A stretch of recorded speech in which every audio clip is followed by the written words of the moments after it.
ప్రతి ఒక్కరు కూడా ప్రభా మీ చిత్తాన్ని బట్టి ఆత్మ పూర్లే ప్రభా బలపడి వాక్యం నెమరు వేసుకుంటూ బలపడటకు సహాయం చేస్తారండి.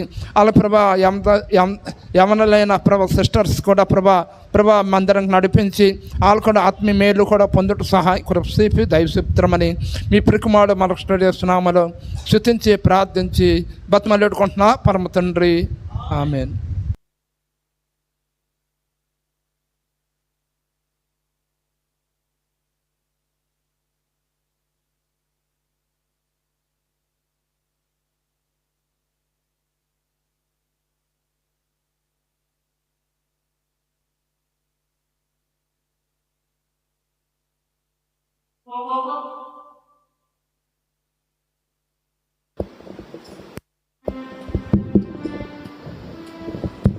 ఈ యొక్క సమయంలో యవనస్తులు కూడికి చేరువచ్చినటువంటి యవనస్తులందరికీ కూడా ప్రత్యేకమైన వందనాలు.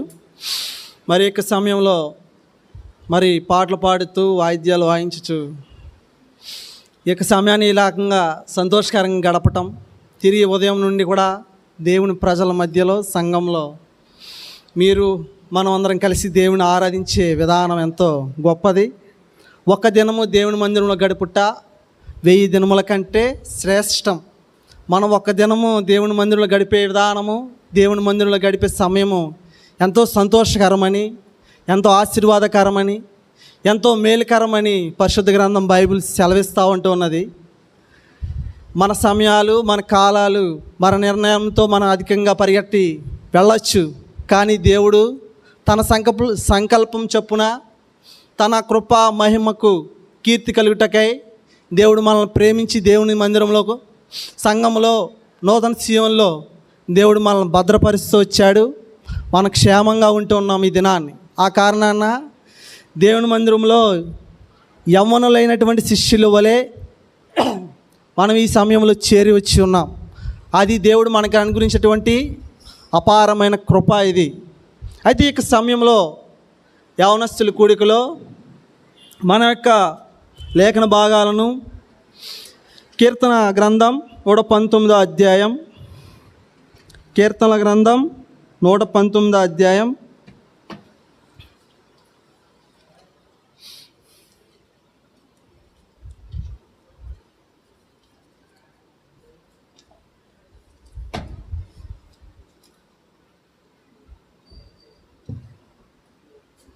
9వ వచనం, 9, 10, 11 వచనాలు. ఈ 3 వచనాలు మనందరం కలిసి చదువుదాం.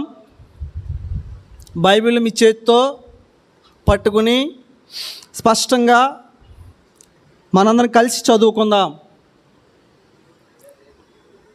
యవ్వనులు దేని చేత తమ నడత శుద్ధిపరుచుకొందురు? నీ వాక్యమును బట్టి దాన్ని జాగ్రత్తగా చూచుకున్నట్టు చేత కదా. నా పూర్ణ హృదయంతో నిన్ను వెతికి ఉన్నాను. నన్ను నీ ఆజ్ఞలను విడిచి తిరుగునీయకము. నీ ఎదుట నేను పాపం చేయకున్నట్లు నా హృదయంలో నీ వాక్యమును ఉంచుకొని ఉన్నాను. ఇదే 3 వచనాలు మరలా చదువుదాం. ఎదురున్న వాళ్ళు మీ స్వరాలు వినిపించేలా చదవండి. ఇందాక చదివినప్పుడు మొదటి 9వ వచనం నాకు వినపడలా. యవ్వనులు దేని చేత తమ నడత శుద్ధిపరుచుకొందురు? నీ వాక్యమును బట్టి దాన్ని జాగ్రత్తగా చూసుకున్నట్టు చేతనే కదా. నా పూర్ణ హృదయంతో నిన్ను వెతికి ఉన్నాను. నన్ను నీ ఆజ్ఞలను విడిచి తిరుగునీయకము. నీ ఎదుట నేను పాపం చేయకున్నట్లు నా హృదయంలో నీ వాక్యమును ఉంచుకొని ఉన్నాను. ఈ సమయంలో ప్రార్థన చేసుకుందాం.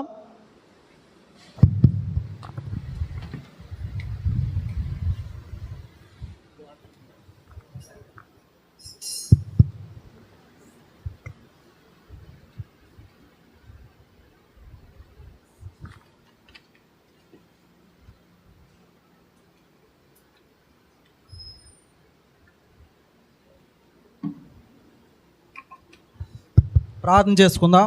పరిశుద్ధమైన తండ్రి, దయగలిగినటువంటి ప్రభువా, మీరు మమ్మల్ని కనికరించి ప్రభువా యొక్క సమయంలో యవనస్తులైన మమ్మను మీరు జ్ఞాపకం చేసుకుని మీ సన్నిధి ఆవరణంలో ప్రభువా నూతన సీయోనులోనికి మమ్మల్ని తీసుకొచ్చిన విధానం గొప్పది. చాలామంది యవనస్తులు లోకంలో తమ ఆలోచన తగినట్టుగా ప్రభువా లోకంలో ఎన్నో కమిటీల్లో, ఎన్నో సంఘాల్లో, తెలియనటువంటి అన్ని ఆచారాల్లో చిక్కుబడిన వారై లోకంలో లోక సంబంధమైన విషయాల ఆసక్తి చూపి లోకంలో లోక సంబంధమైన విధానంలో కలిసిపోయిన వారిగా ఉంటూ ఉన్నారు. చాలామంది నశించిపోతున్నప్పటికీ కూడా మీరు మమ్మల్ని జ్ఞాపకం చేసుకున్నారు. మీరు మమ్మల్ని ప్రేమించారు. యవ్వనులైన మమ్మల్ని మీరు ప్రేమించారు అయ్యా.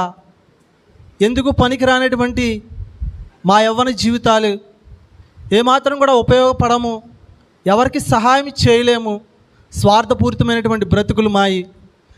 నేను మాత్రమే అన్నట్టు, నాది మాత్రమే అన్నట్టు జీవించేటువంటి యవ్వన కాలము బ్రతుకు మాది. ఏమాత్రం కూడా ఇష్టంగా ఉండేవారం కాదు, ఎవరికి మేలు చేసేవారం కాదు. ప్రతి ఒక్కరికి కూడా కీడి చేసే స్వభావము, హాని చేసే స్వభావమే తప్ప మేలైనది ఏది కూడా మాలో లేదు. అయినప్పటికీ మీరు మమ్మల్ని ప్రేమించిన విధానము గొప్పది. అందును బట్టి ఈ దినాన్ని నీ ప్రజల మధ్యలో, నీ అధికారంతో కూడినటువంటి నీ మందిరంలో ఇక సమయంలో మోకరించి ప్రార్థన చేస్తూ ఉన్నాం. అయ్యా, అర్హత లేదు, ఏమాత్రం కూడా అర్హులం కాదు. అసలు నీ పరిశుద్ధ ఆవరణం ఇది, నీ సన్నిధి ఇది. అయితే మీరు మమ్మల్ని ప్రేమించిన విధానము ఎంతో ఆశ్చర్యకరమైనది. ఇది మాకు అర్థం కాదు. నీ యొక్క ప్రేమ కూడా ఆశ్చర్యమైన విధానంలో మమ్మల్ని తీసుకొచ్చారు. నీ మందిరంలో పరిచర్య చేసేవారుగా, పని చేసేవారుగా, ఉపయోగమైనటువంటి వ్యక్తులుగా మమ్మల్ని మీరు గుర్తించారు. ఆ కారణాన్ని మేము నీ మందిరంలో తిరుగుతూ ఉన్నాం, చలిస్తూ ఉన్నాం, ఇంకను బ్రతికే ఉన్నాం. నీ అపారమైన కృప మా ఎడలు అధికంగా ఉంచారు. ఈ యొక్క సమయంలో యవనస్తుల మీటింగ్లో మీ సన్నిధిని ఉంచండి, మీ దూత కావలి ఉంచండి, మీకు సమాధానం దయచేయండి. ఈ యొక్క బలిపీఠం నుండి, ఈ యొక్క సింహాసనం నుండి నీ మాటలు వెల్లడి చేయండి. మట్టివాడను నేను, భక్తుడు చెప్తాడు, వట్టివాడను, మట్టివాడను, మట్టి పాలే మనుష్యుడను, నా వలన ఏది కూడా ఉపయోగకరమైంది లేదు, మేలైంది లేదు. మీరే మాట్లాడమని, మీరే అధ్యక్షత వహించమని, మీరే సహాయం చేయమని యేసు ప్రభువారి నామంలో ప్రార్థించి అడిగి వేడుచున్నాము తండ్రి, ఆమెన్.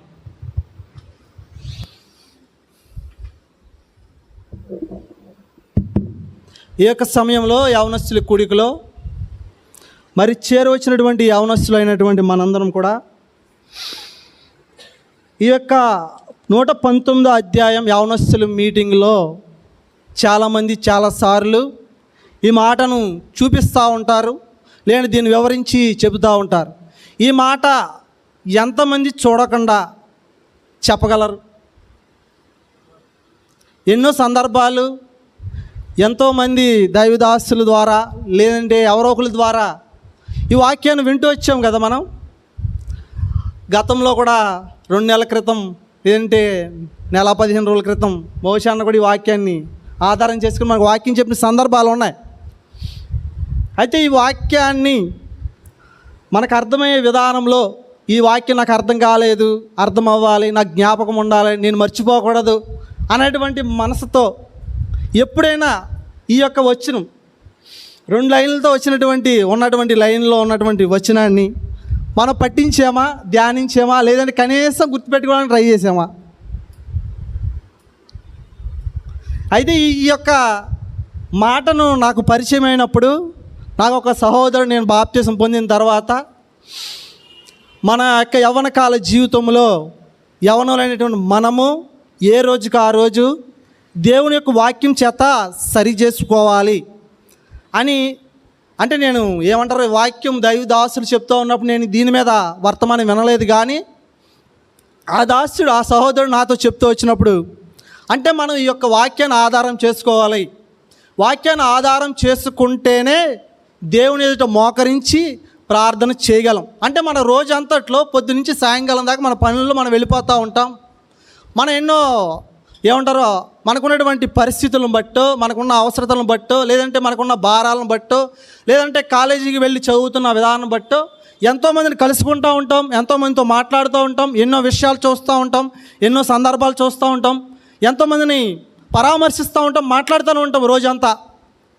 అయితే మన ప్రవర్తన దేవుని ఎదుట సరి చేసుకునేదిగా ఉంటుందా?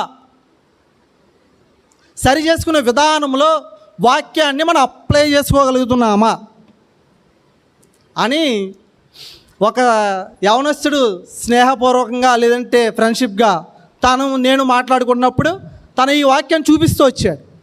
అయితే మనము ఈ వాక్యాన్ని బట్టి మనము పడకలకు వెళ్ళక మునుపు మనం దేవుని ఎటు సరి చేసుకోవాలి.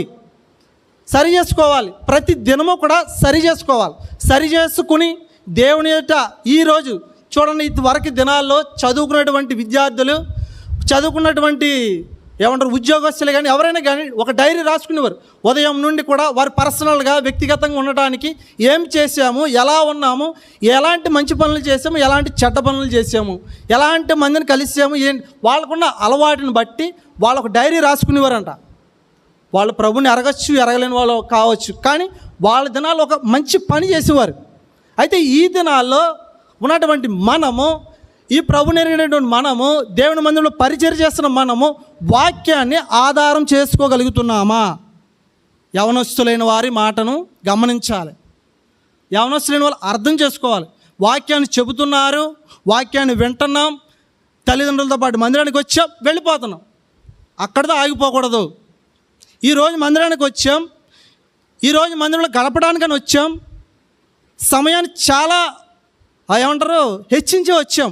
మనకు కావాల్సిన ఫ్రెండ్స్ కానీ మనకు కుటుంబీకులు కానీ కలవాలంటే ఈ యొక్క ప్రభు దినాన్ని లేదంటే ఆదివారం నాడు చాలామంది ఖాళీగా ఉండి వారి యొక్క పనులు ఉన్నటువంటి ఉద్యోగాలు పక్కన పెట్టి వాళ్ళకి ఇష్టమైన వ్యక్తులను, వాళ్ళకి ఇష్టమైన మనుషులను, ఇష్టమైన ప్రదేశాలను వెళ్ళడానికి చాలామంది యవనస్తులు పరిగెట్టేవారు ఉన్నారు. అయితే మనము వాటన్నిటిని పక్కన పెట్టాం, వాటన్నిటిని దూరంగా ఉంచాం. ప్రస్తుతానికి అన్ని దూరంగా ఉంచాం. దేవుణ్ణి మందిరానికి వచ్చాం. చాలా ఇచ్చించవచ్చు. లోకాన్ని ఇచ్చిస్తే చాలా దొరుకుతాయి. లోకాన్ని ఇచ్చిస్తే అసంతృప్తితో కూడిన సంతోషం చాలా దొరుకుతుంది. తెలియని మనుషులు చాలామంది పరిచయం అవుతారు. ఏమంటారు? దేవుని మందిరాన్ని పక్కన పెట్టి వెళతాయి, లేని దేవుని వాక్యాన్ని పక్కన పెట్టి వెళ్తాయి. అన్నీ విడిచిపెట్టి, అంతమందిని విడిచిపెట్టి దేవుని మందిరానికి వచ్చాం. చాలామంది అంటారు, ఆదివారం అయినా కనీసం రావచ్చు కదా. అంటే మనకున్నటువంటి వ్యక్తిత్వం మంచిదైనప్పుడు, మనం మంచిగా ప్రవర్తిస్తున్నప్పుడు కుటుంబీకులు మనల్ని ప్రేమించి మనల్ని కలవాలని ఆశపడుతూ ఉంటారు. వాళ్ళు అడుగుతారు, ఆదివారమైనా మందిరం అయిపోయిన తర్వాత నేను రావచ్చు కదా. ఆదివారాన్ని నేను ఎవరికి ఇవ్వడానికి నాకు ఇష్టం లేదు. దేవుని మందిరానికి దూరంగా ఉంటే నాకేదో కోల్పోయినట్టు, 1,00,000 రూపాయలు పోయినట్టు, కానీ 1,00,00,000 రూపాయల కంటే మించింది ఏదో పోయింది, నాకు తెలియదు ఏదో. ఈ యొక్క ప్రజల మధ్యలో ఏమైనా రాని, ఈ మందిరాన్ని మాత్రం ఆదివారం నాడు విడవకూడదు. అది నా కాన్సెప్ట్ సగం. నేను మందిరానికి వచ్చానంటే సాయంత్రం దాకా వెళ్ళడానికి ఇష్టపడను. ఎందుకంటే ఇక్కడే ఉండాలి, ఇక్కడే పడిపోవాలి, ఇక్కడే ఉండాలి, ఇక్కడే పడి చావాలి తప్ప దేవుని మందిరాన్ని విడిచి వెళ్ళామంటే గూడి విడిచి తిరిగిన పక్షితో సమానం, తెగిపోయిన గాలి పటంతో సమానం. ఇవన్నీ చెప్పడానికి కారణం ఏంటంటే దేవుని మందిరానికి వచ్చి మన వాక్యాన్ని ఏమైనా ఒక అక్షరం కానీ ఒక పొల్లైనా కానీ నేర్చుకోగలుగుతున్నామా? ఏదో వచ్చాము, విన్నాము, చేసాము, వెళ్ళిపోవడం అనేది కరెక్ట్ కాదు, సరైనటువంటి ప్రవర్తన కాదు. ఎలా ఉందంటే మన ప్రవర్తన వచ్చాము, యాంత్రికమైనటువంటి భక్తి అయిపోయింది, యాంత్రికం అయిపోయింది. ఇంత కష్టపడ్డాం, ఇంత అలసిపోయాం, మళ్ళా యవనస్తులు మీటింగ్ పెట్టి మాకు నీరసం వచ్చేలాగా ఎందుకు బాధలో వదిలేయక అని హృదయంలో అనుకోవచ్చు, మనసులో అనుకోవచ్చు. కానీ అది కాదు. యవనస్తులు కూడా ఒక ప్రత్యేకమైనటువంటి ఒక వర్తమానం ఉండాలి. యవనస్తులు కూడా ఒక ప్రత్యేకమైన విధానంలో పికప్ అవ్వాలి. ఎలా ఉండడం అంటే కత్తి, 2 అంచుల ఖడ్గం. నూతన సియోను యవనస్తులు అంటే ఒక కత్తి, వాడు చాలా షార్పు, చాలా స్పీడు అన్నట్టు కనబడాలి. ఒక యోధులం మనమే. నూతన సియోను యవనస్తులు అంటే జేమ్స్ వాళ్ళు అన్నట్టు మనకు కనబడాలనేది తాపత్రయం అంతా కూడా. ఈ యవనస్తుల యొక్క మీటింగ్ కొరకు యవనస్తుల కూడిక ప్రారంభించబడాలని గతంలో దగ్గరగా 2013 సంవత్సరం నుండి కూడా మేము ప్రార్థన చేస్తూనే వచ్చాం. 2012 సంవత్సరం నుంచి కూడా ప్రార్థన చేస్తూ వచ్చాం. 2014లో కొంతమంది చూశారు, వెళ్ళిపోయారు.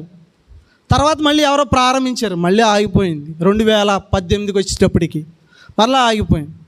నూతన సియోను ప్రారంభించిన కాడి నుంచి దేవుని కృపను బట్టి ఆనాడు ఆ మందిరం అక్కడ చేయబడినటువంటి మందిరంలో చేయబడిన ప్రార్థన ఈనాడు ఇక్కడ జరుగుతూ ఉంది. దేవుడు మనకిచ్చినటువంటి అవకాశం ఇది మనం పోగొట్టుకోకూడదు. ఈ యొక్క విలువ, ఈ యొక్క సమయము ఎవరికి అర్థం కావట్లేదు. వచ్చిన వారికి ఈ యొక్క ప్రాముఖ్యత ఎవరికి గుర్తించలేకపోతూ ఉన్నారు. ఎందుకంటే వాక్యాన్ని ఎవరో అర్థం చేసుకుంటలా, అర్థం అవ్వట్లా. సగం చెప్పాలంటే నాకు అర్థం అవ్వదు. నేను ఒకటే పెట్టుకున్నా, రక్షించబడినాను ప్రభు మందిరంలో ఉండాలి, అంతే నా కాన్సెప్ట్.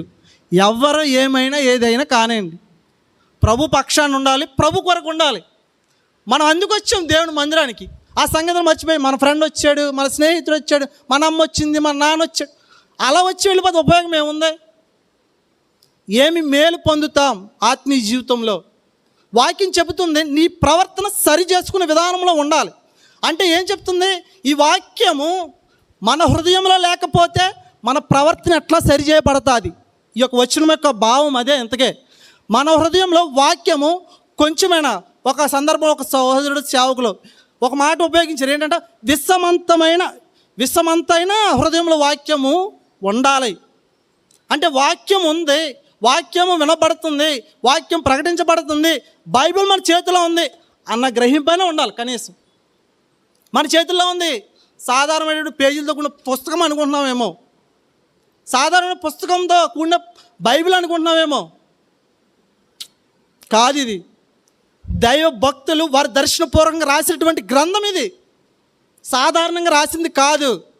ఏదో కురాగా ఏదో నచ్చినట్టుగా వాళ్ళ హృదయంలో పుట్టింది ఏదో రాశారు, కవులు రాశారు అన్నట్టుగా రాసిన గ్రంథం కాదండి ఇది. పరలోక దర్శనాలు, పరలోక యొక్క అనుభవాలు, పరలోక యొక్క ఔన్నత్యం దిగున్నటువంటి గ్రంథం ఇది. అసలు మనం దీన్ని ముట్టుకోవడానికి కానీ దీన్ని తాకడానికి కానీ అర్హులం కాదండి. చెప్పాలంటే అసలు అర్హులం కాదు. నువ్వు 1000 కొనొచ్చు, 2000 కొనొచ్చు, 5000 కొనొచ్చు బైబిల్. నీ దగ్గర 350 రూపాయల బైబిల్ ఉన్నా దాన్ని తాకడానికి సరిపోం. ఆఖరికి కొత్త నిబంధన గ్రంథాన్ని కూడా తాకడానికి సరిపోం. మనం కొత్త నిబంధన గ్రంథం తాకడానికి సరిపోమండి. అసలు మన జీవితాలు తగవు. మనం ఎందుకు పనికిరాం? బైబిల్ చదువుతున్న ప్రతిసారి మీకు ఏమర్థమైందో తెలియదు, కానీ నాకు ఒక శబ్దం వినపడుతుంది. నీవు సరిగ్గా ఉన్నావా? నువ్వు కరెక్ట్గానే ఉంటున్నావా? నువ్వు కరెక్ట్గా నడుచుకుంటున్నావా? అక్కడ చదువుతుండే కొద్ది అర్థమవుతున్న మాట ఏంటంటే సరిగ్గా లేవు. ఏ విషయం సరిగ్గా లేవు, ఎక్కడ కరెక్ట్గా లేవు.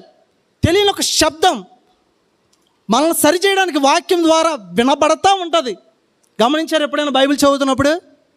గమనించారు? ఆసక్తితో బైబిల్ చదివితే, ఇంట్రెస్ట్తో బైబిల్ చదివితే నేను సరి చేయబడాలి, నేను చక్కదిద్దబడాలి, నేను జాగ్రత్తగా ఉండాలి, నా మాటలు జాగ్రత్తగా ఉండాలి, నా చూపులు జాగ్రత్తగా ఉండాలి, నేను జాగ్రత్తగా ఉండాలి, ప్రభువు నాతో మాట్లాడాలి అన్న కాన్సెప్ట్తో బైబిల్ ఏమైనా చదివారా?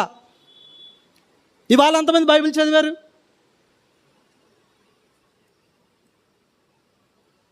ప్రభు మాట్లాడారు. మరి ఎంతమంది మారు మనసు పొందారు?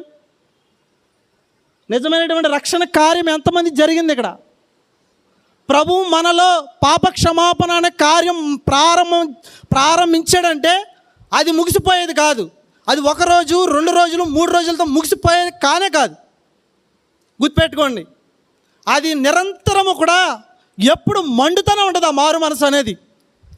కొన్ని సందర్భాల్లో మనిషి అనేక పరిస్థితులను బట్టి తొలగిపోవచ్చు, దూరంగా ఉండొచ్చు, తిరిగి మరలా కట్టబడతాడు. ఈ నీతిమంతులు 7 సార్లు పడిపోయినా తిరిగి కట్టబడతారు అంతే. సరైన మారు మనసు కార్యం జరగకపోతే ఏదో ఆ కాంచేపు మనుషుల మధ్యలో ఊదిన బెలూన్ మాదిరిగా ఉంటారు. తర్వాత బయటకు వెళ్ళిపోయేప్పటికీ దానికి కాలిపోతే ఏమవుతుంది? సన్నగా అయిపోతుంది. మనము అదే అలాంటి జీవితాలుగా ఉండకూడదని ప్రభు మనతో మాట్లాడేది. ఇన్ని ఎవరిని హెచ్చరించాలని కాదు, కానీ వాక్యాన్ని మనము మనస్సును పెట్టగలుగుతున్నామా అది పరిశీలించండి, మీరు అది పరీక్షించండి. దేవుని వాక్యానికి చోటు ఇవ్వకపోతే నష్టము బహు భయంకరమైనది. ఎందుకంటే రోజులు దొరిలిపోతూ ఉన్నాయి. దినము వెంబడి దినము రోజులు త్వరగా గతించిపోతున్నాయి. ఎలా ఉన్నాయండి? బైబిల్ చెప్పబడుతుంది పొట్టు వలె గతిస్తూ ఉన్నాయి. పొట్టు అగ్నిలో వేయబడితే ఏమవుద్ది? చూస్తుండగానే అలా బూడిదైపోద్ది. పొట్టు గడ్డలు అగ్నిలో వేస్తూ ఉంటాయి. గమనించారు ఎప్పుడైనా? అలా దినాలు గడిచిపోతున్నాయి. మరి ఎప్పుడు మారు మనస్సు, ఎప్పుడు పాపక్షమాపణ, ప్రభులు ఎప్పుడు నిలిచి ప్రభు కొరకు పనిచేస్తావు? ఈ దినాన్ని దేవుని మందిరంలో నీవు నేను ఉండగలిగామంటే అర్థం ఏంటంటే నేర్చుకుంటామని, నేర్చుకోవాలని. నేర్చుకోకపోతే ఇప్పుడు ఈ వయసులో ఈ సమయంలో ఇక్కడ ఉండగలిగామంటే మన గొప్పతనం కాదు, మన జ్ఞానం కాదు, మన తల్లిదండ్రుల ప్రార్థన కాదు. వాళ్ళని కొట్టివేయాలని కాదు, కానీ మీకు ఏదో అర్థం అవ్వాలని, ఒక గొప్పగా మంచిగా అర్థం అవ్వాలని తల్లిదండ్రులు మన కోసం ప్రార్థన చేస్తారు. వాళ్ళు మనకు మేలు కొరకే. కానీ ఏం చెప్తున్నారంటే తల్లిదండ్రులను బట్టి కూడా మనం మందిరానికి వచ్చాం, బాగానే ఉంది. మరి దేవుని మందిరానికి వచ్చి వాక్యాన్ని పట్టించగలుగుతున్నామా? అంటే ఒట్టిగా ఉండి వెళ్ళిపోతే రోజులు గతించిపోతున్నాయి, వయసు పెద్దదవుతుంది, పరిస్థితులు మారిపోతున్నాయి.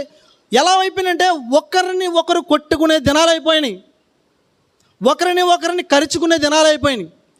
కొన్ని దినాల పరిస్థితి ఎలా ఉంటాయంటే నేను నా కుటుంబం, అంటే నలుగురే కుటుంబానికి, లేదంటే ముగ్గురే, వాళ్ళు మాత్రమే బతకాలి, పక్కనోడు బ్రతికే దినాలు కాదు అన్నది లోకంలో ప్రవేశిస్తాయి. ఇంకా చాలా చెడు దినాలుగా, చెడ్డగా ఉన్న దినాలు, మోసపూర్చేవి, హాని చేసేవి, బాధపరిచే దినాల్లో మనం ఉంటూ ఉన్నాం. మనకు అర్థమవుతుందా? లేదంటే మన ఫ్రెండ్స్, మన తల్లిదండ్రులు, లేదంటే మనకు నచ్చినటువంటి గేమ్స్, లేదంటే మనకు నచ్చిన ప్రదేశాలకు వెళ్ళిపోతూ, మనకు నచ్చిన కోర్సులు చదువుకుంటూ కాలము వెళ్ళబుచ్చేవారుగా ఉంటే కాలమే వెళుతుంది, మనం మాత్రం అక్కడే ఉంటాం, ఎక్కడ గొంగలు అక్కడే అన్నట్టు. మన శరీరంలో పెరుగుతున్నాయి, మనం పెరుగుతున్నాం, మన వయసు పెరుగుతోంది, మన ఆత్మీయ జీవితం పెరిగిందా? అక్కడే ఉందా? మన ఆత్మీయ జీవితం వర్ధిల్లుతుందా? అలాగే ఉందా? ప్రభు అందుకే బైబిల్ మనకు అందుకే నేర్పిది, ఆత్మీయ జీవితంలో నీ కొలత పరిమాణంలో నువ్వు ఎట్లా ఉన్నావు అదే మనకి ఈ వాక్యం నేర్పేది. ఈ వాక్యాన్ని ఆధారం చేసినటువంటి భక్తులు చరిత్రలో నిలిచిపోయారు, చరిత్రలో స్థిరస్థాయిలుగా ప్రభు కొరకు, ప్రభు మహిమార్థమే జీవితాలను వెళ్ళబుచ్చారు. చూడండి, ఒక భక్తుడు, దైవదాసుడు, అతను పరాయినటువంటి దేశంలో నుండి బాక్సింగ్ అంకుల్ దినాల్లో సేవా ట్రైనింగ్ నిమిత్తమే హెబ్రోన్లో ఉంటూ ఉన్నాడు. అతను ఇంగ్లీష్ తప్ప తెలుగు రాదు. చాలామంది తెలుగులో ఆరాధన చేస్తే అతను మాత్రం ఇంగ్లీష్లోనే ఆరాధన చేస్తూ ఉంటాడు. అతనికి బైబిల్ గ్రంథం అంటే అతని గురించి అర్థమవుతుంది ఏంటంటే అతను పిచ్చి, బైబిల్ అంటే పిచ్చి. దీనికి కనీసం అతను ట్రైనింగ్ సేవ తర్ఫీదులో ఉన్నప్పుడు, పనులు అప్పగించినప్పుడు కూడా, పని బాధ్యతలు అప్పగించినప్పుడు, లేదంటే సర్వింగ్ అప్పగించినప్పుడు కూడా బైబిల్ పక్కనెట్టిన సమయం లేదంట. బైబిల్ చేతిలోనే ఉంది, సర్వ్ చేస్తూనే ఉన్నాడంట.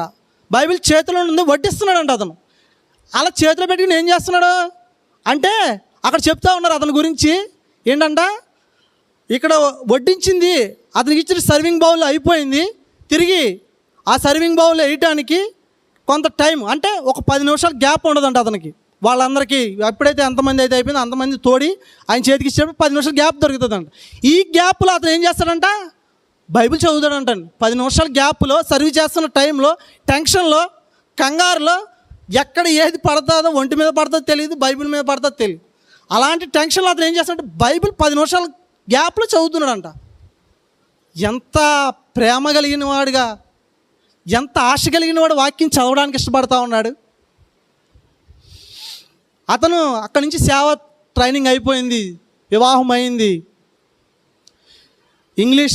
అంటే అతను ఇంగ్లీష్ ఎక్కువ మాట్లాడే కారణాన్ని ఇంగ్లీష్ ప్రాంతంలోనికే సేవకు పంపేసిన తర్వాత 12 సంఘాలు కడితే వచ్చాడంట సేవకుడు.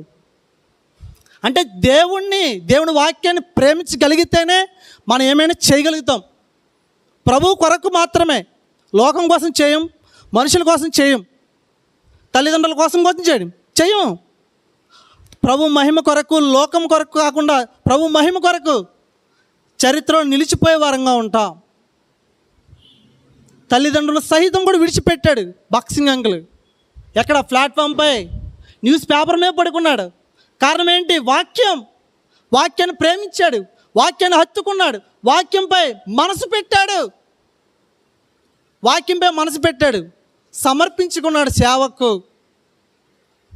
దేవుని వాక్యాన్ని ప్రేమించకపోతే భక్తుల యొక్క జీవితంలో, యవన కాలంలో, మన యొక్క జీవితంలో వాక్యం లేకపోతే మనం ఎట్లా బ్రతకగలం? ప్రభువు గురించి విని తర్వాత, ప్రభు నిజ రక్షకుడు, లోక రక్షకుడు అని ఎరిగిన తర్వాత వాక్యాన్ని విడిచిపెట్టి ఎట్లా బ్రతకగలం? వాక్యమే నీరై ఉంటున్నది. మనం బ్రతకాలంటే నీరు వాక్యమే, మనం జీవించాలంటే వాక్యమే. ఒకవేళ ఈ వాక్యాన్ని నేను మర్చిపోయి కనుక లోకంలో కలిసిపోతే నేను బ్రతకలేను, నేను ఉండలేను. నేను అనుకుంటా ఉన్నప్పుడు ప్రభు దగ్గర, ప్రభుకి సమీపంగా, లేదంటే దేవుని మందిరంలో, దేవుని ప్రజల మధ్యలో నేను ఉన్నాను కాబట్టి ఇలా ఉన్నాను. ఒకవేళ కనుక లోకం వైపు తిరిగితే నా పరిస్థితి ఏంటి? నేను ఎట్లా ఉంటాను? నా జీవితం ఎట్లా ఉంటుంది అని ఒక్కొక్క సందర్భాలు అనిపిస్తూ ఉంటుంది. అది బహు భయంకరము.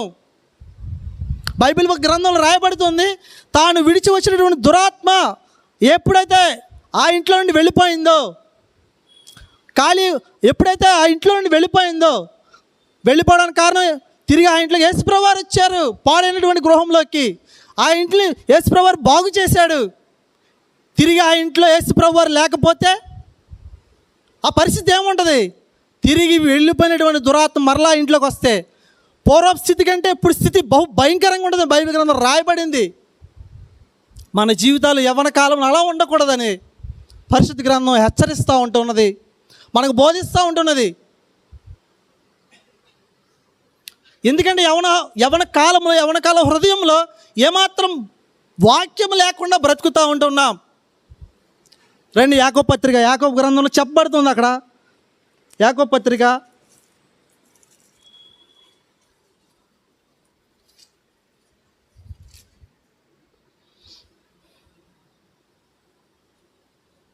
1వ అధ్యాయం 21వ వచనం, 20వ వచనం కానీ చదువుతాం. ఎందుకనగా 21, అందుచేత సమస్త కల్మషమును, వెర్రవీగుచున్న దుష్టత్వమును మాని లోపల నాటబడి మీ ఆత్మను రక్షించుటకు శక్తిగల వాక్యమును సాత్వికముతో అంగీకరించుడి. మీరు వినుమాత్రమే ఉండి మిమ్మును మీరు మోసపరచు కొనకుండా వాక్య ప్రకారం ప్రవర్తించు వారినే ఇండుడి. వాక్యం ఏం చెప్తుందంటే వినువారు మాత్రమే. అంటే వినువారు మాత్రమే అంటే ఏమవుతుందంటే 21వ వచనంలో ఆధారం చేసుకుంటే ఏమవుతుంది? మనుషుల హృదయంలో ఏం లేదు? వాక్యము లేదు. యవనస్తుల హృదయాల్లో వాక్యము లేదు. వాక్యము లేని కారణాన్ని ఏమవుతుంది? వెర్రవీగుతున్నటువంటి దుష్టత్వం మనలో పనిచేసేదిగా ఉంటూ ఉన్నది. అది ఎంత భయానకమైనటువంటి పరిస్థితి అంటే మనం ఏం చేస్తామో, ఎట్లా ప్రవర్తిస్తామో, ఎట్లా నడుచుకుంటామో మనకు తెలియదు. అలాంటి ప్రవర్తనతో ఆ రోజు సాయంత్రం అడగండి, ఏం చేసావు? తెలియదురా, ఏదో చేశాను, మర్చిపోయాను. ఆ రోజు భయంకరమైనటువంటి కొట్లాట చేసేవారుగా ఉంటారు. ఆ రోజు భయంకరమైనటువంటి విపరీతమైన తాగుడులో మునిగి తేలివారుగా ఉంటారు. ఈ లోకంలో ప్రస్తుతానికి యవనస్తులు అలాంటి పరిస్థితుల్లో ఉన్నారు. మనశ్శాంతి లేదు, భయపడుతూ దిగులుతో యవనస్తులు చాలామంది వెళుతూ ఉన్నారు. పాపాని కోసం పరుగులెడుతూ ఉన్నారు. పాపం చేయాలని, పాపం చేకూర్చి చాలా సంతోషించాలి, దాంట్లో ఎంజాయ్మెంట్ ఉందండి. లేదు, తర్వాత బాధపడతారు. చేయకూడదు అనుకున్నాను రా, చేయాలనే ఆశ లేదు కానీ వెళ్ళిపోయాను, ఇంకా అది తొందర పెట్టినట్టు అయింది, నన్ను ఎవరో ప్రేరేపించినట్టు అయింది, అలా వెళ్ళిపోయాను. ఇది దుష్టత్వంతో కూడినటువంటి బహు చెడ్డ ప్రవర్తన. ఇది మనకు తెలియదు. ఇది ఆల్రెడీ మన యొక్క నైజంలో పాతి పెట్టబడి ఉంది. ఇది మన నైజంలో ఉంటూ ఉన్నది. వాక్యము గనక లేకపోతే ఉండే ప్రవర్తన ఇలాంటిదే. వాక్యం లేకపోతే మన జీవితాల్లో మన యొక్క ప్రవర్తన బహు ఘోరంగా ఉంటుంది. ఎలా ఉందో ఇంకో చూద్దామా? మార్కు సువార్త 5వ అధ్యాయం. ఈ దుష్టత్వంతో కూడిన ప్రవర్తన ఎంత కఠోరంగా ఉందో బైబిల్ గ్రంథం మాత్రమే చెప్పగలదు. మనుషులు చెప్పలేరు, నరులు చెప్పలేరు. ఈ వాళ్ళ చుట్టూ ఉన్న మనుషులు మాత్రం చాలా దుఃఖపడుతూ ఉంటారు. లూకా సువార్త 5వ అధ్యాయం, మార్కు సువార్త 5వ అధ్యాయం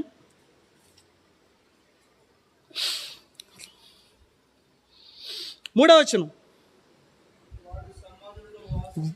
వాడు సమాధుల్లో వాసం చేసేవాడు, సంకెళ్లతోనైనాను ఎవడను వాడిని బంధింపలేకపోయాను.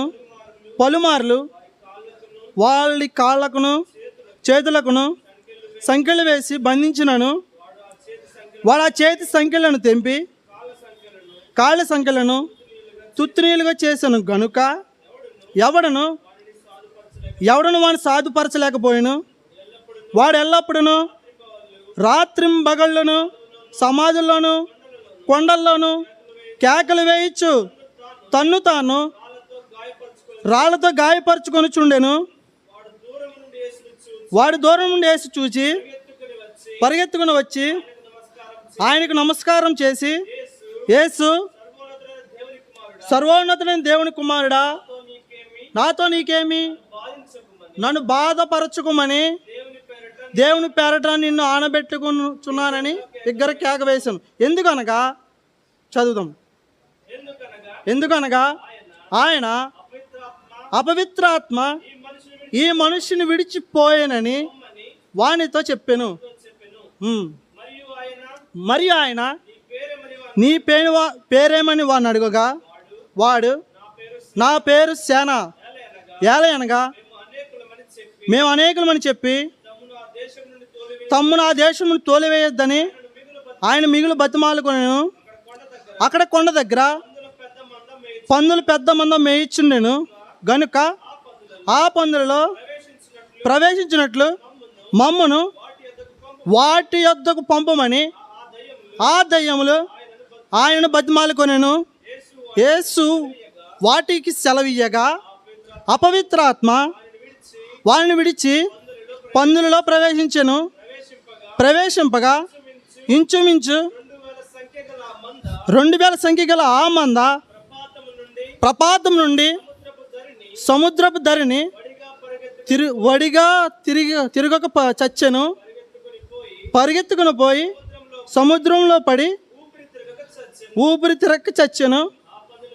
ఆ పందులు మేపుచున్నవారు పారిపోయి పట్టణంలోను గ్రామంలోను ఆ సంగతి తెలియజేసరి. జనులు జరిగినది చూడవెళ్ళి యేసుని వద్దకు వచ్చి, సేనాను దయ్యం పట్టిన వాడు బట్టలు ధరించుకుని స్వస్థచిత్తుడై కూర్చున్నట్టు చూచి భయపడిరి. ఇక్కడ చెప్పబడినటువంటి వృత్తాంతం అంతా ఏంటంటే, ఇక దుష్టత్వంతో కూడినటువంటి ప్రవర్తన మనుషులు ఎప్పుడైతే ప్రవేశించిందో ఆ మనిషి యొక్క ప్రవర్తన చాలా భయంకరంగా, బహు కఠినంగా, బహు క్రూరంగా మారిపోతుంది. చూడండి, ఒక్క మనిషే 2000 దెయ్యాలు, మనిషి ఒక్కడే 2000 తలంపులతో తన యొక్క బ్రతుకు జీవిస్తూనే ఉంటున్నాడు. శాంతి లేదు, మనశ్శాంతి లేదు. ఎక్కడున్నాడు? కుటుంబానికి అయిన వారికి దూరంగా వెళ్ళిపోయాడు. సమాధుల్లోను కొండల్లోను వస్త్రహీనుడై తిరుగుతూ ఉన్నాడు. నెమ్మది లేదు, తనకు సంతోషం లేదు. ఎక్కడున్నా కుటుంబం మధ్యలో ఉన్న సంతోషం లేదు, మనుషుల మధ్యలో ఉన్న సంతోషం లేదు. ఇంకెక్కడ లోకంలో తనకిష్టమైన ప్రదేశంలోకి వెళ్ళినప్పటికి కూడా ఏం లేదు, సంతోషం లేదు. ఇతని గురించి చెప్పాలంటే యవనస్తుడేనే చెప్పచ్చు. యవనస్తుడే తనకు నచ్చిన పరిగెడుతూ ఉన్నాడు. ఎందుకు? వాక్యం తెలియదు, వాక్యం లేదు, తన హృదయంలో వాక్యం కనబడట్లా. ఏముంది? 2000 దెయ్యాలు, 2000 రకాలైన ప్రవర్తనకు అర్థం. 2000 రకాలటువంటి అంటే మనిషి యొక్క వ్యక్తిగతమైనటువంటి ప్రవర్తన చెడిపోయినదని చెప్తా ఉంది. నేను ఒక పుస్తకం చదువుతూ వచ్చాను, కాంతి రేఖ, చీకటిలో కాంతి రేఖ. చీకటిలో కాంతి రేఖ అనేటువంటి పుస్తకం. ఒక స్త్రీ తన తల్లిదండ్రులను కోల్పోయింది. తన తమ్ముడు తాను మాత్రం బ్రతికినప్పుడు వాళ్ళు వీధుల్లో కాయింతలు వేరుకుంటూ తను బ్రతుకుతూ వచ్చినప్పుడు ఆమె పెరిగి పెద్ద అయ్యి కొద్ది ఎలా అయిపోయిందంటే సిగరెట్లు కాల్చటం, మందు తాగటం, వ్యసనాలకు, భయంకరమైనటువంటి అలవాట్లకు తాను గురైపోయింది. డ్రగ్స్ తీసుకునే పరిస్థితులు, యవనస్తురాల యొక్క జీవిత చరిత్ర ఆమె చెప్తూ ఉంది. నా జీవితము 2000 రకాలతో కూడినటువంటి బ్రతుకు నాది, బహు అసహ్యకరమైన నీచకరమైన ప్రవర్తన నాది. ఎందుకు వాక్యం లేదు అక్కడ ఆమెలో కూడా. అంటే ఇక్కడ చెప్పబడుతున్న సందర్భం ఏంటంటే మనము వాక్యం వింటున్నటువంటి మనము వాక్యాన్ని అర్థమవుతూ ఉంది, మర్చిపోయి వెళ్ళిపోతున్నటువంటి మనలో దుష్టత్వానికి చోటిచ్చిన వారంగా ఉంటే మన యొక్క ప్రవర్తన బహు ఘోరమైనదిగా తయారయ్యేదిగా ఉంటుందని పరిశుద్ధ గ్రంథం సెలవిస్తూ ఉంది. మనశ్శాంతి లేదు, సంతోషం లేదు, ఏమి తిన్నా, ఏమి ధరించినా, ఏమి కొనుక్కున్నా తృప్తి లేదు. నా చిన్న వయసులో తృప్తి లేదు అన్నదాని గురించి నేనే చెప్తున్నా. దానికి కారణం ఫస్ట్ పర్స్ మెయింటైన్ చేసేవాడిని. వాచ్ కొనాలని ఆశపడవచ్చు. వాచ్ కొన్నా, వాచ్ అయిపోయింది. వాచ్ అయిపోయిన తర్వాత మంచి జీన్స్ ప్యాంట్లు కొనుక్కోవాలి. మా నాన్నగారి దగ్గరికి వెళ్తున్నాను కాబట్టి నాకు పాకెట్ మనీ ఎక్కువ ఇస్తారు. ఆయనకి ఇవ్వకపోతే కనుక ఆయనకి తెలియకుండా డబ్బులు తీసేసుకోవడం కూడా జరుగుతుంది. నన్ను ఎవరు అడగరు, అడిగిన వాళ్ళకి సమాధానం చెప్పను. వాళ్ళకి తెలియకుండా నేను వాళ్ళకి తెలియకుండా మట్టి తీసి గోతులు తీసి గోతుల్లో కప్పెట్టుకుని దాచుకునేటువంటి వ్యక్తిని. అలాగే డబ్బులు దాచుకుని నా తృప్తి కొరకు, నా సంతోషం కొరకు నేనేం చేసేవాడినంటే నాకు ఇష్టమైన వస్తువు ఒక్కొక్కటి పర్స్ కొనుక్కునేవాడిని, వాచ్ కొనుక్కునేవాడిని. ఒక రకమైన వాచ్ ఉండేది, అది నచ్చలా. ఏం చేశానంటే 7th క్లాస్లో వాచ్ ఇది బాగాలని చెప్పి 7th క్లాస్ పబ్లిక్ ఎగ్జామ్ రాయవలసినప్పటికి కూడా ఏం చేశానంటే ఒక సెకండ్ హ్యాండ్ వాచ్ అమ్మేసి నేను ఆ డైరీ ఒకటి కొనుక్కుని పక్కన పెట్టుకున్నా. కానీ డైరీ చదవలేదు. అయితే ఒక వాచ్ ఆ డైరీ అమ్మేసి కూడా వాచ్ కొనుక్కున్నాను అన్నమాట. ఇంతకే అంటే నేను ఎక్స్ట్రాగా కనబడాలి, నేను బాగా కనబడాలి అన్న ఉద్దేశం మీద ఒక బెల్ట్ కొనుక్కునేవాడిని. నాకు లేవు, నా తల్లిదండ్రులు కొన్ని ఇవ్వలేదు నేను అడిగిన. అయితే వాళ్ళకి తెలియకుండా నాకు నచ్చినవన్నీ ఒక్కొక్కటి తగిలించుకుంటూ వచ్చేవాడిని. పోనీ కొన్నాను, హ్యాపీగా ఉన్నానా. 2 రోజులు అయిపోయేటప్పటికి అందరూ నా వాచ్ అందరూ చూసేవారు. వాచ్ కొనుక్కున్నాడు, శివగాడు వాచ్ పెట్టుకున్నాడు. అందరూ నా గురించి చెప్పుకునేవారు, పృథ్వీ వాచ్ పెట్టుకున్నాడు. బాగానే ఉంది. 2 రోజులు అయినప్పటికీ ఈ వాచ్ ఎందుకు, ఇది బాలా, ఇంకా ఏదో కావాలి, ఇది కరెక్ట్ కాదు, ఇంకా మంచిది ఏదో కొనుక్కోవాలి. మన దగ్గర డబ్బులు లేవు, ఎలా కొంటాం? దీనికోసం 1 నెల 2 నెలలు ఆగితే మంచి ఖరీదైంది, అందరికన్నా మించింది కొనుక్కోగలమని చెప్పి అలాగే ఎలాంటిదైతే మంచిది దొరుకుతుందో టైటాన్ వాచ్ అయితే బాగుంటుంది, రిపేర్ రాకుండా, తడిసిన పాడవకుండా. ఆ టైంలో వాచ్లో లైటింగ్ వెళ్ళటం అనేది చాలా గొప్ప సంగతి. అలాంటివి కొనుక్కుంటే బాగుంటుంది, తడిసిన పోవాలంటేని. వాటి కోసం డబ్బులు దాచిపెట్టుకుని తెలియకుండా దొంగిలించి, ఇంట్లో వాళ్ళకి తెలియకుండా దొంగిలించి దాచిపెట్టుకు కొనుక్కున్నాం. మళ్ళీ మామూలుగా ఎన్ని కొన్నా తృప్తి లేదు. తృప్తి లేకుండా బెల్ట్ కొనుక్కుంటాం, బట్టలు కొనుక్కుంటాం, ఎన్ని కొన్నా. యవనస్తులుగా డబ్బులు మన చేతిలో ఉన్నాయంటే విచ్చలవిడిగా ఖర్చు పెడతాం. మనకు ఖర్చు పెట్టుకోకపోయినా, మన సొంత ఇష్టాలు ఖర్చు పెట్టుకోకపోయినా ఎవరు ఖర్చు పెడతాం అంటే స్నేహితులకు, మన పరిచయస్తులకు, మన అయిన వారికి. వీళ్ళు మనోళ్ళే కదా, ఖర్చు పెట్టి పర్లేదు, బోళ్ళు డబ్బులు వస్తాయి, ఖర్చు పెట్టి. కష్టం విలువ గుర్తించాం, మన తల్లిదండ్రులకు కష్టం విలువ గుర్తించాం, మూర్ఖంగా మాట్లాడతాం, మన చేతుల్లో సెల్ ఫోన్ బదులు కొడతాం. మన చేతుల్లో సెల్ ఫోన్ ఎంత ఖరీదు ఉందో మనకు తెలియదు. దుష్టత్వంతో కూడిన ప్రవర్తన ఇది. వాక్యానికి చోటు ఇవ్వకపోతే, వాక్య విధానం ప్రవర్తించకపోతే రక్షించబడిన విశ్వాసి, రక్షించబడినటువంటి యవనస్తుడు వాక్య ప్రకారము నడుచుకోకపోతే మనకు ప్రవర్తన బహు ఘోరంగా ఉంటుంది. ఒక యవనస్తుడు మందిరానికి వస్తూ ఉంటూ ఉన్నాడు, మందిరంలో పెరుగుతూ ఉన్నాడు, మందిరంలో పెరుగుతూ ఉన్నాడు. తనకేమీ తెలియదు, అమాయకుడే. అన్నీ నేర్చుకుంటూ ఉన్నాడు. సమాజంలో మారు మనసు పొందాను, బాప్తిసం తీసుకుంటాను, తీసుకున్నాడు. పెద్దలు తన యొక్క ప్రవర్తనకు, తన యొక్క విధానానికి అంగీకరించారు, ఇష్టపడ్డాడు. ఓకే, బాప్తిస్మం సాక్ష్యం ఇచ్చాడు, బాగానే ఉంది. రాను రాను తన ప్రవర్తన ఇంక పక్కన పెట్టేశాడు. రక్షణ, మారు మనస్సు, తన ఆలోచనలన్నీ ప్రభువు పైన ఉండవలసిన ఆలోచనలన్నీ త్రిప్పివేయబడ్డాయి. ఇంక లేదు, లోకమే. తను ఏం చేస్తున్నాడో తెలుస్తులా. ప్రార్థన జీవితం లేదు, బైబిల్ చదువుకునే విధానం లేదు. లేకపోతే ఏమైంది? దేవునికి చోటు లేకపోతే నేను పొందుకోవాల్సిన బాప్తిసం పొందుకున్నా, నేను మందిరంలో చేయవలసింది చేస్తున్నా, అయిపోయింది. ఈరోజు ఆదివారం ఎక్కడితో అయిపోయింది, వెళ్ళిపోతాం. అమ్మేషా ఆదివారం అయిపోయింది. యథావిధి తథా ప్రజ. మన ప్రవర్తన అట్టువలే ఉండకూడదు. ఇక్కడ అయిపోయింది వెళ్ళిపోవడం కాదు. ఇక్కడ కేవలం దేవుని మందిరంలో దేవుని ప్రజలతో సహవాసం. ఇది మనం గుర్తించాలి, ఇది మనం అర్థం చేసుకోవాలి. యవనస్తులు మనం గమనించి నేర్చుకోవాల్సినటువంటి స్థలం ఇది మనకు ట్రైనింగ్ సెంటర్ అని చెప్పచ్చు. మనకు ఒక ఇన్స్టిట్యూట్ లాంటిది. ఇది వెళ్తారు కదా కోచింగ్ సెంటర్లకి, వీటికి. దానికన్నా ఎక్కువైనయే ఇది, దానికన్నా గొప్పదే ఇది. మనం నేర్చుకోవాల్సింది మన ట్రైనింగ్ లోకంలో ఉంది, మనం అక్కడ ఉపయోగించాలి ప్రతిదీ కూడా. మనం విన్న వాక్యం చదువుతున్నాం అంటే వాక్యం అంతా గుర్తుండాలి కాదండి. వాక్యంలో ఒక అక్షరమైన, ఒక్క పదమైన గుర్తుపెట్టుకోవాలి. ప్రభు, ఒక్క పదంతో నాతో మాట్లాడు. ఒక్క అధ్యాయం చదువుతూ ఉంటే ఒక్క మాట ద్వారా నాతో గుర్తుపెట్టుకో. నీకు సంబంధించింది ఏదో ఉందే, ఆ రోజుకి సంబంధించిన నువ్వు జాగ్రత్తగా నడుచుకోవాల్సినటువంటి విధానం ఏదో ఉంది. నేను ఒక కంపెనీలో వర్క్ చేస్తున్నప్పుడు ఒక చేత్తో సువార్త పత్రిక ఏసీ ఎవరనేటువంటి చిన్న పుస్తకం సువార్తలో పంచిపెట్టారు కదా. ఆ దినాలు అది కొత్త, 2013, 11, 12 సంవత్సరంలో. అది నేను పనిచేసినప్పుడు ఆల్రెడీ బైబిల్ పట్టుకెళ్ళేవాడిని, సామెత గ్రంథం చదువుకుని. అది కాకుండా నేను ఒక పని చేస్తుండగా ఒక చేత్తో ఈ పుస్తకంలో ఉన్నటువంటి ఇర్మియా గ్రంథం మాటలు, యెషయా గ్రంథం మాటలు, సువార్త మాటలు ఉంటాయి.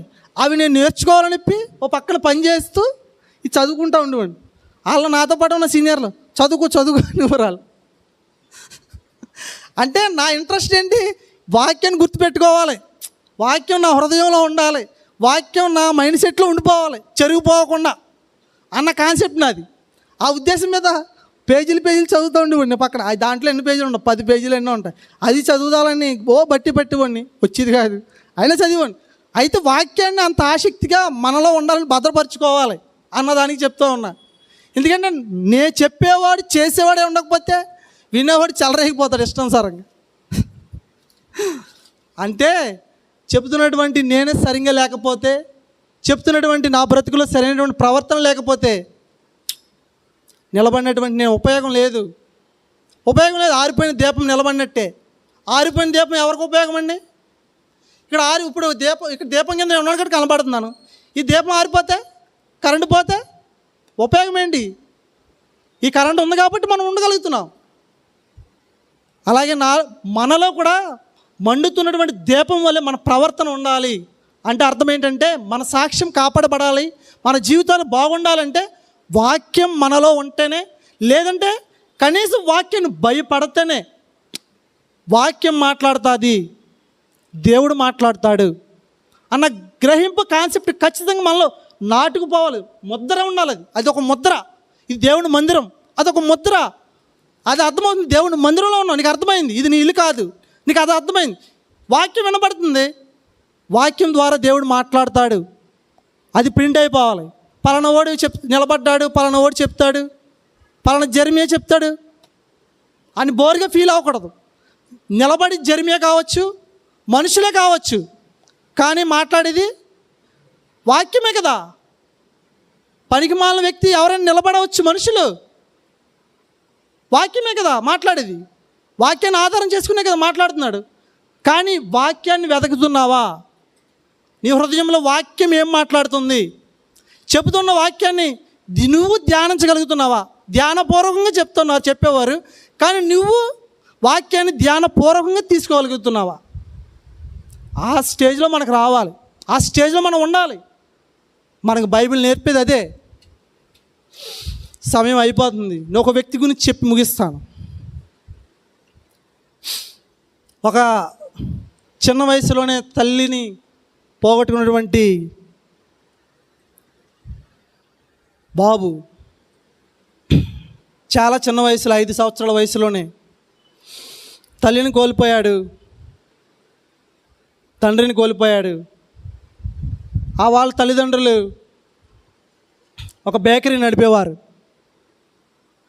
ఒక బేకరీ నడిపి పిల్లలు పోషించుకున్నటువంటి ఆ యొక్క దేశంలో చాలా పేద కుటుంబం అది. తల్లిదండ్రులు చనిపోయారు. తాను తన అక్క మాత్రం మిగిలి ఉన్నాడు. తన అక్కే తనకు తల్లి అవుతూ వచ్చింది. తన అక్కే తన అవసరతలన్నీ కూడా తీర్చేది అక్క. అతను వాళ్ళ క్రిస్టియన్స్ చిన్న వయసు నుండి కూడా ప్రభుని ఎరిగిన ఆ కుటుంబమే. వాళ్ళు బైబిల్ చదివేవారు, బైబిల్ని ధ్యానించేవారు కుటుంబం అది. అయితే వాళ్ళు చదువుతున్నటువంటి బైబిల్ గ్రంథంలో నుండి ఆ యొక్క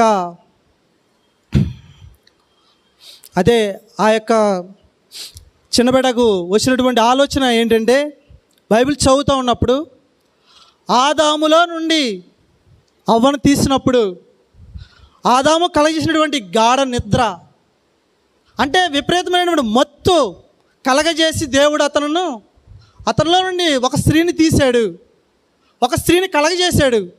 అది ఎట్లా సాధ్యమైంది అనేది ఆ యవనస్తుడికి ఆ సందర్భం మైండ్ సెట్లో, లేదంటే ఆ యొక్క చిన్న బిడ్డకు మైండ్ సెట్లో గుర్తుండిపోయింది ఆ మాట.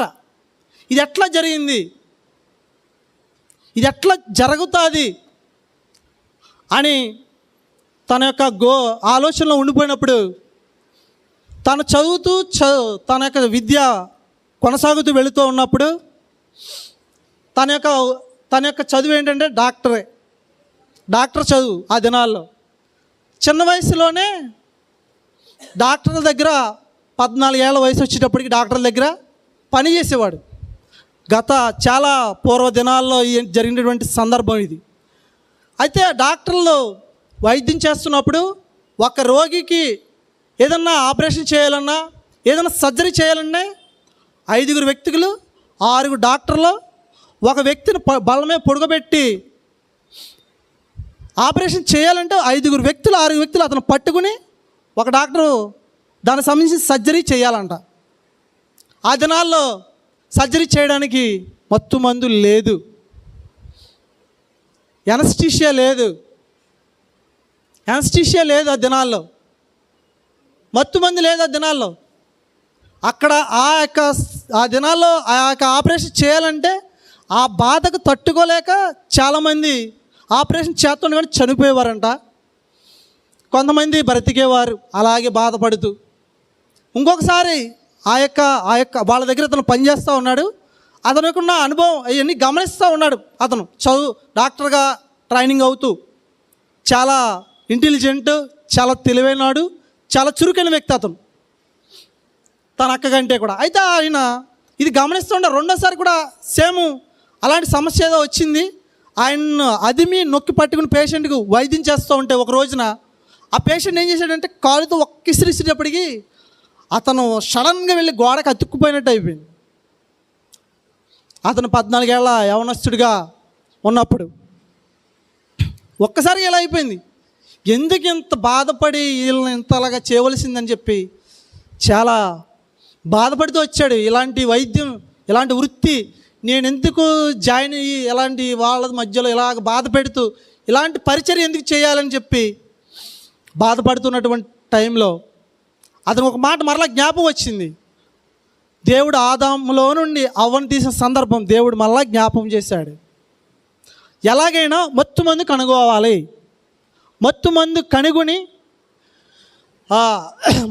కనుగొని వైద్యులకు వైద్యం చేయాలి అనే దాని గురించి అతను ఎన్నో పుస్తకాలు చదువుతూ ఎన్నో పరిశోధనలు చేస్తూనే వచ్చాడు. అతను తక్కువ టైంలోనే ఒక ప్రొఫెసర్గా అవుతూ వచ్చాడు. ఆ దినాల్లో డాక్టరే, గైనకాలజిస్ట్లో కూడా ఆ దినాల్లో కోత సంబంధించినటువంటి విద్యను కూడా అభ్యసించిన వ్యక్తి. చిన్న వయసులో గొప్ప డాక్టరు. ఒక ఇన్స్టిట్యూట్లో కూడా అతను ఏం తీసుకున్నాడంటే దాని ఒక సభ్యత్వాన్ని తీసుకుని ఒక సభ్యుడిగా కొనసాగుతున్నటువంటి దినాల్లో ఆ యొక్క మంచి యొక్క హాస్పిటల్కి సంబంధించినటువంటి ప్రొఫెసర్ అతను గొప్ప సీనియర్ అయితే వచ్చాడు, గొప్ప పేరుగాంచినటువంటి వ్యక్తిగా అయితే వచ్చాడు. అంటే ఆ ఇన్స్టిట్యూట్లో ఉన్నటువంటి ఆ యొక్క వైద్య సంబంధించినటువంటి విషయంలో చాలా ఆసక్తిగా, ఇంట్రెస్ట్గా, మక్కువ చూపి చేస్తూ ఉంటూ వచ్చాడు. అందుకే ఆ దినాలు అతనే గొప్పవాడు, లేదంటే చాలా తెలివైన వాడు. డాక్టర్లు అన్నింటిలో అందరికంటే కూడా సీనియర్, చాలామంది డాక్టర్లు ఉన్నారు. కానీ ఆ దినాల్లో చిన్న వయసులో అతను పేరుగాంచాడు. అందుకే అతని గురించి చెప్పాల్సి వస్తుంది. అతని పేరు లాస్ట్లో చెప్తాను. అతను అలా చేస్తూ ఉండగా ఎన్నో పరిశోధనలు, ఆ యొక్క ల్యాబ్లో ఎన్నో వర్తమానాలు, దానికి సంబంధించి ఎట్లా నిర్మించాలి, ఎట్లా కలగ చేయాలి అన్న దాని గురించి ఒక్క వాక్యాన్ని ఆధారం చేసుకుని అతను మత్తు మందు కొరకు ప్రయత్నిస్తూ ఉన్నాడు. ఒక వ్యక్తికి మత్తు మంది ఇస్తూ వచ్చినప్పుడు పనిచేయాల, తను చేస్తూ వచ్చాడు పరిశోధన. అతని విషయంలో ఒక సర్జరీ చేయడం కొరకు ఒక మత్తు మంది కనిపెట్టి దానికి ఇచ్చారు. సరైన విధానంలో పనిచేయాల. అంటే ఏం జరిగిందంటే ఆ యొక్క మత్తు మంది ఇచ్చినప్పుడు దగ్గరగా అతను 3 రోజుల దాకా లేగలేదంట. అది గనక ఆ తయారు చేసే విధానంలో ఎక్కువైతే మనిషి చచ్చిపోతాడు. దేవుని కృపను బట్టి అతను చనిపోలేదంట. అయితే అది ఏమైంది, ఇది కరెక్ట్ కాదు, దీనికన్నా ఇది కరెక్ట్ అయింది ఏదో కనుగోవాలి, సరైనది ఏదో కనుగోవాలి అన్న ఇంట్రెస్ట్తోనే, తాపత్రయంతోనే మరలా ఏమంటారు దానికి సంబంధించినటువంటి మత్తు మందుని, మెడిసిన్ని కనుగొని ఈసారి ఏం చేశారంటే అతని స్నేహితులు తను కలిసి మత్తును ఎక్కించుకుంటూ వచ్చారు. ఇది ఎంతవరకు పనిచేద్ది, మనం ఉంటామా చనిపోతామా అని సాహసించే దీని విషయంలో ప్రయాసతోనే చాలా సీరియస్గా తీసుకుని చేస్తూ వచ్చారు ప్రయత్నం. 24 గంటలు పట్టింది.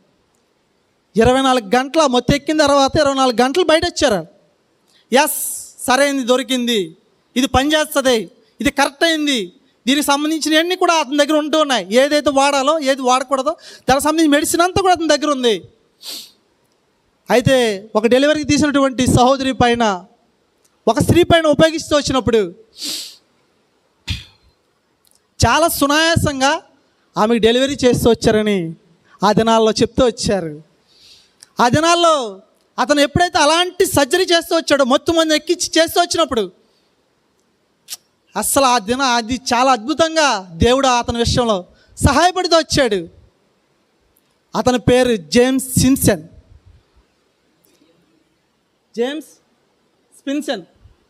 అతని పేరు జేమ్స్ స్పిన్సన్. ఇంతకే మొట్టమొదటిగా మత్తు మందుని కనుగొన్నటువంటి వ్యక్తి అతను. ఆ యొక్క ఎప్పుడైతే అలాంటి సక్సెస్ఫుల్ అయినటువంటి ఆపరేషన్ జరిగిస్తూ వచ్చాడో అనేక మంది అతన్ని ఇంటర్వ్యూ చేస్తూ వచ్చారు. పెద్ద పాపులర్ అయిపోతూ వచ్చాడు. ఇప్పటికీ ఆ యొక్క డెలివరీ చేసిన తర్వాత పాపకి అతనే పేరు పెట్టాడంట, ఎనస్థీషియా. ఎనస్థీషియా అంటే మత్తును కలగజేసే మత్తు మందు అని అర్థం. ఎనస్థీషియా డాక్టర్ అని మీరు ఆల్రెడీ వినే ఉంటారు మీ అనుభవాల్లో. అయితే ఎనస్థీషియా అనే పేరు ఎలా వచ్చింది అనేది కూడా అతను చెప్తూ వచ్చాడు.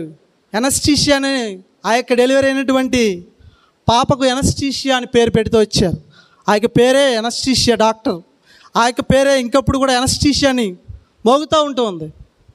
అయితే ఆనాడు జేమ్స్ స్పిన్సన్ దేవుని వాక్యాన్ని ఆధారం చేసుకుని ప్రభు కొరకు మహిమార్థమై దేవుని యొక్క వాక్యాన్ని వెంబడిస్తూ వచ్చాడు. దేవుని ఆధారం చేసుకుని ప్రభు కొరకు సాక్షిగా ఆ యొక్క డాక్టర్స్ మధ్యలో ఒక గొప్ప సాక్షిగా బ్రతికాడు.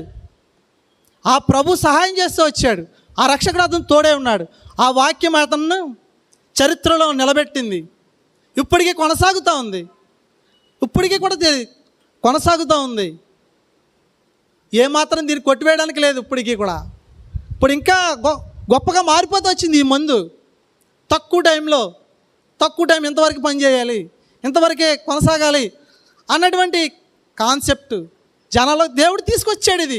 ఈ మత్తు మందు కలగజేసే డాక్టర్ లేకపోతే జనాలు బ్రతికే ఉండరు. ఇప్పుడు దాకా ఇంతవరకు ఎంతమంది చనిపోయి ఉండొచ్చు. ఆపరేషన్ అంటే భయపడి చనిపోవచ్చు ముందే. ఆపరేషన్ జరుగుతుందంటేనే టెన్షన్. ఈ దినాల్లో మత్తు మంది ఇచ్చినప్పటికీ కూడా. అలాంటిది ఆ దినాల్లో మత్తు మందు లేని టైంలో ఆపరేషన్ చేసి వచ్చారు, చనిపోయేవారు చాలామంది. దేవుడు అతను వాడుకుంటూ వచ్చాడు. ప్రభు నిన్ను నన్ను కూడా వాడుకోవాలనేది ఆశ, నీవు నేను కూడా సరిచేయబడాలనేది ఆశ. మనం ఏదో ఎవరికో కనబడాలని కాదు, కానీ దేవుని ఏదో కనబడే కొరకు వాక్యాన్ని ఆధారం చేసుకోవాలని, మనల్ని మనం సరి చేసుకోవాలనేది. మరలా ఒకసారి చూద్దాం. కీర్తన గ్రంథం 119వ అధ్యాయం. కీర్తన గ్రంథం 119వ అధ్యాయం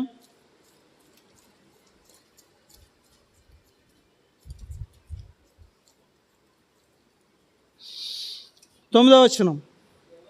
యవ్వనులు దేని చేత తమ నడత శుద్ధిపరచుకుందరు? నీ వాక్యమును బట్టి దానిని జాగ్రత్తగా చూచుకొనుట చేతనే కదా. మన ప్రవర్తన ఎప్పుడు కూడా దేవుని ఎదుట జాగ్రత్తగా చూచుకోవాలి. అంటే ఈ వాక్యం మనలో ఉండాలి. దానికి అర్థం అదే. కింద రాయబడింది, కింద 11వ వచనంలో, నీ ఎదుట నేను పాపం చేయకున్నట్లు నా హృదయంలో నీ వాక్యం ఉంచుకునే ఉన్నాను. వాక్యం మన హృదయంలో ఉండాలి. ఇక్కడ భక్తుడు ఈ యొక్క 3 వచనాల ద్వారా మనతో తెలియపరిచింది ఏంటంటే, మన హృదయంలో వాక్యం ఉండాలి. ఇంక వేరే ఏది కనబడకూడదు, ఉండకూడదు. కాకపోతే మర్చిపోకూడదు వాక్యాన్ని ఎప్పుడు కూడా. మన హృదయంలో ఏదో ఒక బాటను తలపోసుకోవాలి. మన ఈ దినాల్లో టెక్నాలజీని ఆధారం చేసుకుని బ్రతికేమంటే చాలామంది వాక్యాన్ని ఆధారం చేసుకుని ప్రభు కొరకు టెక్నాలజీని డెవలప్ చేస్తూ వచ్చారు. ప్రభు కొరకు ఈ దినాల్లో మనం ఆత్మీయంగా వర్ధిల్లాలి, డెవలప్ అవ్వాలి. అదే దేవునికి మహిమ, అదే దేవునికి ఘనత. దేవుడు కోరుకునేది అదే. నిన్ను నన్ను, నీ ఆస్తి, నీ బలము, నీ శక్తి కాదు, నీ హృదయం మొట్టమొదటిగా ప్రభు కావాలి. ఆ హృదయంలో దేవుని వాక్యం నీలో నాలో ఉండాలనేది ప్రభు యొక్క ఆశ. ఇక సమయంలో మనం ప్రార్థన చేసుకుందాం. తిమోథెంకులు రండి, ప్రార్థన చేద్దురుగా.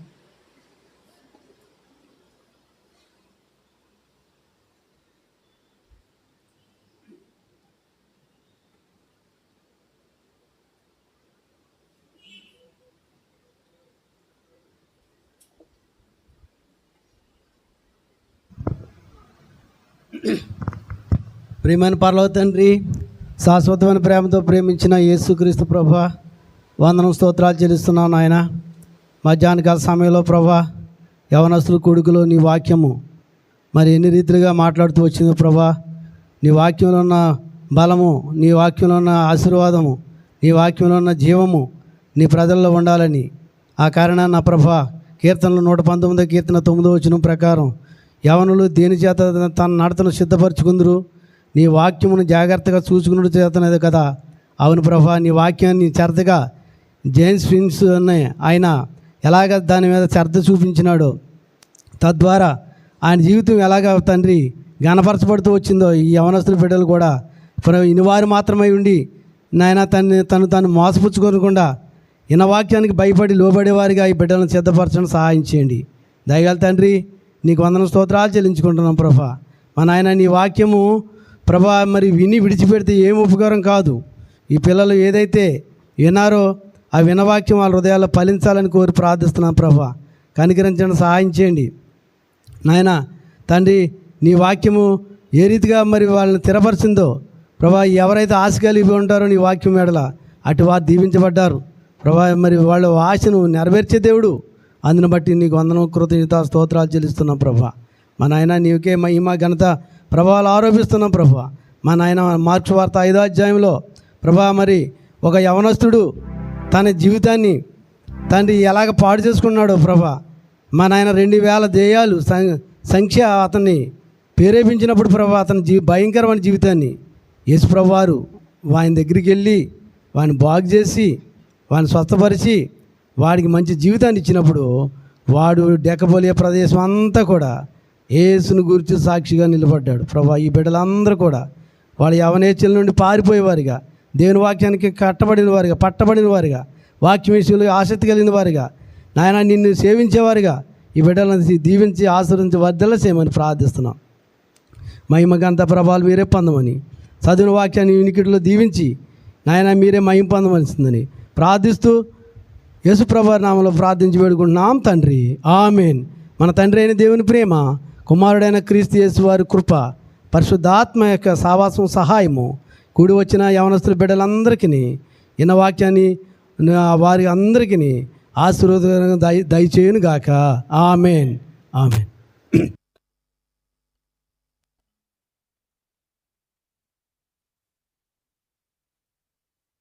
యేసు పిలుపును ఓ ప్రియుడా, పెడచెవి నీ పెట్టెదవా, తీర్మానము చేయకనే వెళ్ళెదవా, ప్రభు సన్నిధిలో నుండి